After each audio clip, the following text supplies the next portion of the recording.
পিঠার মধ্যে আমার খুব প্রিয় একটা পিঠা হচ্ছে নারিকেলেরই, হয়তো বা এই পিঠাটা ভীষণ প্রিয়, তবে সঠিকভাবে বানাতে না পিঠাটা অনেক সময় ভেঙে যায়।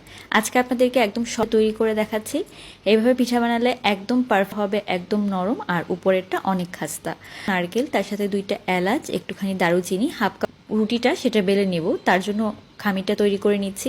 দিয়ে খুব ভালোভাবে মিশিয়ে নিতে হবে। পানিটা কিন্তু খুব ভালো পরিমাণে ভালোভাবে হাতের সাহায্যে চটকে চটকে এটাকে মেখে নিচ্ছি, আর একদম সফট হয়। আপনারা চাইলে কিন্তু ময়দা ব্যবহার কিন্তু তৈরি করলে স্বাদটা আরও বেশি ভালো হয়। আমার মাখানো হয়ে গেলে এটাকে রুটির মতো ছোট ছোট করে প্রথমে বল করে নিতে হবে। তো নারিকেলের পুলি পিঠা বানানো কিন্তু খুবই বেলে নিতে হবে। অল্প একটু আটা নিয়ে নেবেন, এতে করে রুটিটা ছোট রুটির আকারে গড়ে নিয়ে যে কোনো একটা ঢাকনা বা মুখটি দিয়ে খুব সুন্দর করে এটাকে যেই মেশিনগুলো থাকে সেগুলো যদি থাকে কিন্তু পুরটা গুড় দিয়েও তৈরি করতে পারেন।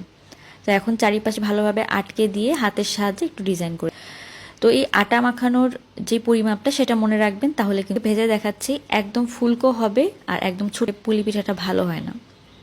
তো এখন তেলটা ভালোভাবে গরম, তো এভাবে আমি সবগুলো পিঠাকে ভেজে নিব। তো আপনারা তো প্রত্যেকটা পিঠা ভাজা হয়ে গিয়েছে, দেখতে পাচ্ছেন কতটা পিঠা আপনাদের অনেক ভালো লেগেছে। এই রেসিপিতে কিন্তু একবার হলেও তৈরি করতে পারেন। সবাই ভালো থাকবেন, আল্লাহ হাফেজ।